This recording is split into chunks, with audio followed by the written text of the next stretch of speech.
Hello दोस्तों, आज हम बात करेंगे एक ऐसी एसेट्स के बारे में जिसमें अमीर लोग और अमीर होते जा रहे हैं और गरीब लोग और गरीब होते जा रहे हैं। गरीब लोग बैंक में पैसा सेव करते हैं, जबकि अमीर आदमी ऐसा बिल्कुल नहीं करते। वो ऐसे पैसे को बैंक की में जमा न करके वो उन पैसों को एसेट्स में बनाते हैं, इन्वेस्ट कर देते हैं। क्योंकि ये बात तो अच्छी तरह जानते हैं वो लोग कि एसेट्स उन्हें पैसा कमा के देते हैं, जबकि कई कैटेगरी कंट्रीज में तो नेगेटिव इंटरेस्ट भी लगता है। जैसे फॉर एग्जांपल, अगर आप बैंक में जमा करते हैं स्विट्जरलैंड में, तो -0.57% का रिटर्न उल्टा देती है बैंक। जैसे डेनमार्क हो गया, उसमें 0.60% होता है, और जापान में होता है -0.1%। इतना नेगेटिव इंटरेस्ट लगता है। ये सी कंट्रीज ऐसा क्यों करती हैं? क्योंकि ऐसा करने से ये बैंक में पैसा न रखे और उन लोगों को वो लोग अपना पैसा इन्वेस्ट करें ऐसी जगह जहाँ पर उसमें कुछ ज़्यादा कमा पाए, ताकि देश की तरक्की कर पाए। आज हमारा टॉपिक है कुछ एक ऐसे एसेट्स के बारे में जिसमें अमीर लोग पैसे को इन्वेस्ट करते हैं और वो बहुत अमीर होते जा रहे हैं। जैसे कि हमारा वो स्टेट है रियल एस्टेट। अब हमें से कई लोग सोचेंगे कि आपने रियल एस्टेट को ही क्यों चुना या प्रॉपर्टी को ही क्यों चुना। पहले क्योंकि फॉरवर्ड्स के आर्टिकल के अनुसार सबसे ज़्यादा अमीर लोग यानी मिलियनर्स रियल एस्टेट से ही बनते हैं। रियल एस्टेट में अमीर लोग दो तरीके से ज़्यादा निवेश करते हैं। 2 ways टू इन्वेस्ट मनी, जिसमें पहला आता है फ्लिप, मार्केट प्राइस में कम दाम में खरीदना प्रॉपर्टी और थोड़े दिनों में ज़्यादा दाम में बेच देना। इन इन्वेस्टर को आपको एग्जांपल, जैसे किसी प्रॉपर्टी में कूड़ा भरा है या गंदे नाले की पाइपलाइन है, तो उसी प्रॉपर्टी को एक इंटेलिजेंट आदमी या इन्वेस्टर खरीद लेता है, थोड़े से पैसे उसमें निवेश करता है, वो कूड़ा हटवा देता है, बाउंड्री करवा देता है, पाइपलाइन को हटवा देता है गंदे नाले की, और उसमें थोड़ा निवेश करके उसे थोड़े दिनों बाद उसी प्रॉपर्टी को वो 3 से 4 गुना प्रॉफिट में बेच देता है।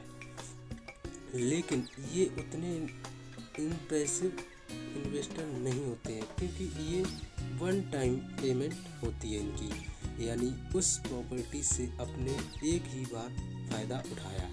इसलिए ये रियल इन्वेस्टर ऐसा नहीं करते। जो रियल इन्वेस्टर होते हैं वो ऐसा बिल्कुल नहीं करते। असली प्रॉपर्टी इन्वेस्टर वो है जो प्रॉपर्टी को होल्ड करते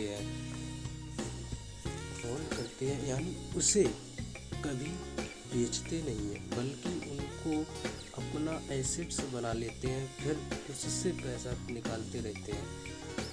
प्रॉपर्टी को होल्ड करने से हमें 4 फायदे होते हैं, जिसमें नंबर 1 आता OMP, यानी अदर पीपल मनी, जिसका मतलब है कि दूसरों के पैसों से वेल्थ क्रिएट करना। रियल एस्टेट ही एक ऐसी चीज़ है जिसमें बैंक लोन बाकी एसेट्स के मुकाबले जल्दी मिल जाती है। कोई भी बैंक हमें कंपनी के शेयर खरीदने के लिए लोन नहीं देगी, रियल एस्टेट से हमें उसका लोन मिल जाता है।